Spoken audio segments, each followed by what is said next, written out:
வணக்கம் DPK tax. Siragadikka ஆசை சீரியலில் வித்யா கதாபாத்திரத்தில் ஒன்றாவது மெயின் ரோலில் நடிக்கிறவங்களை பற்றின பயோகிராஃபி தான் பார்க்க போகிறோம். வித்யாவா இந்த சீரியலில் நடிக்கிறவங்களோட உண்மையான பேர் ஸ்ருதி. இவங்க ஜூன் 10ஆம் தேதி 2002ஆம் ஆண்டு துபாயில் பிறந்திருக்காங்க.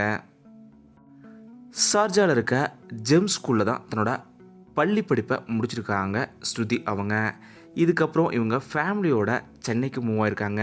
அப்போ சங்கர்லேண்ட் சுந்தரபாய் ஸ்கூலில் தான் தன்னோட கல்லூரி படிப்பை படிச்சிருக்காங்க ஸ்ருதி அவங்க. காலேஜ் படிக்கும்போதே இவங்களுக்கு ஷார்ட் ஃபிலிம் வாய்ப்புலாம் கிடச்சிருக்கு.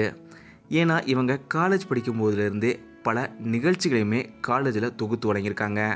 அப்படி இவங்களை பார்த்த பலருமே ஷார்ட் ஃபிலிம் வாய்ப்புமே நடிகையாக கொடுத்துருக்காங்க. அது ரொம்ப சிறப்பாக நடிச்சிருக்காங்க ஸ்ருதி அவங்க. இதை தொடர்ந்து இவங்களுக்கு முதல் முறையாக டிவி சேனலில் ஆங்கரிங்காக தான் வாய்ப்பு கிடச்சிது. சின்ன சின்ன ஷோக்களையுமே இவங்க தொகுத்து வழங்கியிருக்காங்க. அப்படி இவங்க தெலுங்கில் ஜெமினி டிவிலையுமே ஒர்க் பண்ணியிருக்காங்க. இதுக்கப்புறம் தான் இவங்களுக்கு சிறகடிக்க ஆசை சீரியலில் முதல் முறையாக தமிழில் ஒரு நல்ல ரோலில் நடிக்கிற வாய்ப்பு கிடச்சிருக்கு. சிறகடிக்க ஆசை சீரியலில் வித்யா கதாபாத்திரத்தில் நடிக்கிறவங்களோட ஆக்டிங் உங்களுக்கு எவ்வளோ பிடிச்சிருந்ததுன்றதை மறக்காம கமெண்ட்டில் சொல்லுங்கள். இந்த வீடியோ உங்களுக்கு பிடிச்சிருந்தா லைக் பண்ணுங்கள், கமெண்ட் பண்ணுங்கள், ஷேர் பண்ணுங்கள். டிபிகே டாக்ஸ் நீங்கள் சப்ஸ்கிரைப் பண்ணலாம், சப்ஸ்கிரைப் பண்ணுங்கள். மறக்காமல் இருக்க பெல் ஐக்கானை கிளிக் பண்ணிடுங்க.